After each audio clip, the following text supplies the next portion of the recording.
हमारे जितना दिखने वाले लौकिक लक्ष्य हैं ये सब खत्म हो जाएंगे। वहां जरूरत पड़ती है इस योग की, जो बात 75 साल की उम्र के बाद आदमी सोचना शुरू करता है, योग डिपार्टमेंट पहले दिन से शुरू कर देता है। आप उस लक्ष्य को ढूंढ रहे हैं जो बुढ़ापे में जाकर आदमी ढूंढना शुरू करता है। ये हमारा भाग्य है कि आप इस विद्या को इस उम्र में चुने हैं, जिसको लोग आज भौतिक जीवन में बहुत बाद में चुनते हैं। प्यारे बंधुओं, उपनिषद एक नहीं 25 उपनिषदों के बारे में मैंने बड़ा सारा डिटेल से लिखा था। समय कम है इसलिए बहुत विस्तार में नहीं जाऊंगा, कभी हम इस पर विस्तार से चर्चा करेंगे। सिर्फ ये कहना मेरा कि योग की जो सीमाएं बांधी गई हैं समाज में, उसको खोलने की जिम्मेदारी है। आप योग मतलब आसन इतना तक सीमित नहीं रहने देंगे। योग माने सत भी होता है, योग माने तप भी होता है, योग माने अहिंसा भी होता है, योग माने अस्तेय भी होता है, योग माने अपरिग्रह भी होता है, बहुत कुछ होता है योग का मतलब। एक एक दिन जितने यम हैं, 10 यम हैं, 10 नियम हैं, टारगेट रखो लाइफ में। आज मैं यम के पहले तप पर बात करूंगा, आज मैं अहिंसा पर चिंतन ही करूंगा और कुछ नहीं करूंगा। मैं जानना चाहता हूं कि अहिंसा होता क्या है। मन से, वाणी से, कर्म से मैं आज अहिंसा नहीं करूंगा। आप देखना आपका योग एकदम सिद्ध हो जाएगा।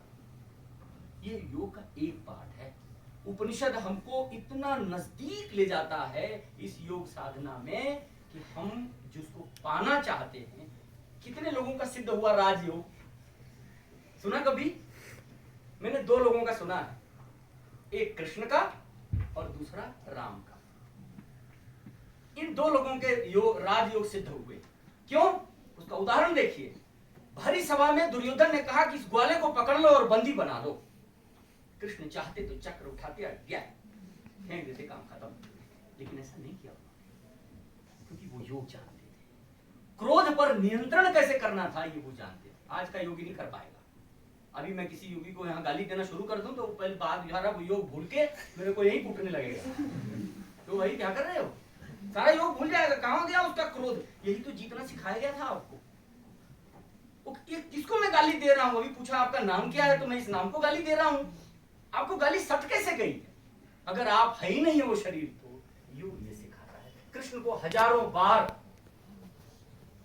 वो कौन था जिसको मारा था उन्होंने? शिशुपाल। 100 बार तो गाली दी थी ना उसने।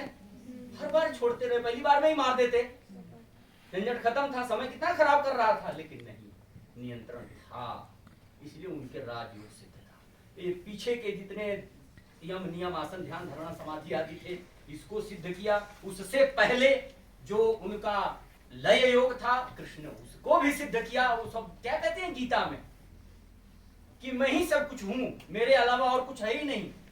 ज्ञान और विज्ञान 2 शब्द हैं। बस इसी बात से अपनी बात खत्म कर दूंगा। कोई बताएगा ज्ञान किसको कहते हैं और विज्ञान किसको कहते हैं?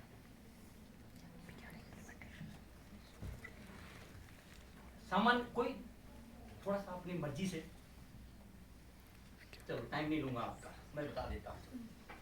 अर्जुन सारा जब संकट खड़ा था अर्जुन के सामने, तो भगवान कृष्ण ने उसको समझाया है कि ज्ञानम तेहम सविज्ञानम विदम वक्ष्यामि शेषतः यद् ज्ञात्वा नेह भूयो न ज्ञातव्यम अवशिष्यते। हे अर्जुन, मैं तुम्हें ज्ञान और विज्ञान दोनों बताता हूं। प्रश्न तो बनता है कि यार ज्ञान और विज्ञान में अंतर क्या है? लोग सामान्य रूप से लोक में पूछेंगे तो लोग कहेंगे विज्ञान माने विशेष ज्ञान, यही जानते हैं ना। तो इसका विज्ञान का मतलब दूसरे भाषा में कह दें तो साइंस। तो अब साइंस का सीमा कहां है और ज्ञान की सीमा कहां है? तो भगवान कृष्ण अर्जुन को दूसरे श्लोक में समझाते हैं कि भूमिरापो नलो वायु खम मनो बुद्धिरेव च अहंकार इतियम में भिन्ना प्रकृतिरस्तथा। हे अर्जुन, यही 8 विज्ञान हैं, 5 तत्व हैं। इनको जानना क्या है?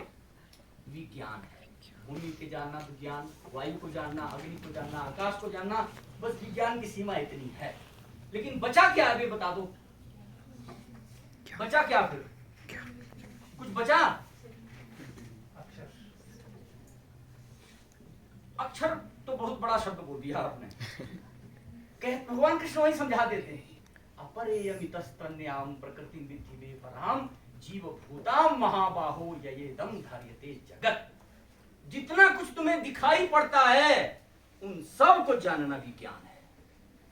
जितना आपकी दृष्टि जाती है, जहां तक जाती है, इस लेख से लेकर उस लोक तक, और जहां तुम्हारी दृष्टि नहीं जाती है तब इसके भीतर यानी कि शरीर के भीतर रहने वाला जो आत्मा है, जहां तुम्हारी दृष्टि नहीं जाती है, उसको जानना ज्ञान है।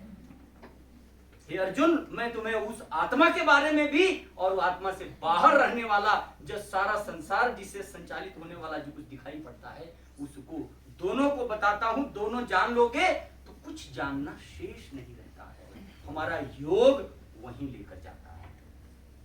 हम भूत भौतिक पदार्थों को जानने के साथ उस पारमार्थिक पदार्थ को जानने के लिए प्रवृत्त होते हैं जिसके लिए हर कोई तैयार नहीं होता, हर किसी के समझ में भी नहीं आता। इसीलिए कहा कि कभी भी अयोग्य व्यक्ति को ऐसी विद्या नहीं देना। यही बात को कह रहे थे। विद्या हमेशा योग्य को देना, और परीक्षा भी कर लेना। विद्यार्थी हमेशा परीक्षक पर दृष्टि होनी चाहिए। किसी उपदेशो न कर्तव्यो बुद्धिहीन से कस्यचित् उपदेशे महान दोषः आचार्यः नरकं पतेत्। व्यास कहते हैं महाभारत में कि किसी मूर्ख आदमी को कभी विद्या मत देना, क्योंकि जब मूर्ख व्यक्ति विद्या पाएगा तो उसका अनर्थ होगा। गुणाः गुणज्ञेषु गुणाः भवन्ति ते निर्गुणं प्राप्य भवन्ति दोषाः। गुण जब गुणवान व्यक्ति में जाता है तभी वो गुण रहता है, और जब किसी निर्गुण व्यक्ति में जाता है तो वो दोष बनता है। आप जिस परंपरा से जितना कुछ अर्जित कर रहे हैं, अपनी योग्यता बढ़ाइए, अपने गुरु के प्रति श्रद्धावान रहिए। श्रद्धावान लभते ज्ञानम। तो अपने गुरु के प्रति श्रद्धा बनाए रखिए, आपका योग अपने आप सिद्ध हो जाएगा। उपनिषद विद्या तब की विद्या है जब इस देश में साधारण लोगों के पढ़ने लिखने की व्यवस्था नहीं थी। ये सारे उपनिषद महाभारत से पहले लिखे गए। महाभारत को लिखे 5000 साल बीत गया। पतंजलि तो बहुत बाद में आए हैं, ईसा से 150 साल पहले। उससे पहले ये सारे उपनिषद दुनिया भर के योगों के बारे में चर्चा कर रखे हैं। कई उपनिषद तो खाली योग को ही बताने के लिए हैं, और कई उपनिषदों ने ब्रह्म विद्या के माध्यम से योग को बताने का प्रयास किया है। जब अवसर लगे तो उपनिषदों को योग की दृष्टि से जरूर पढ़िएगा। यही कहने का आज का मंत्र था। आभार।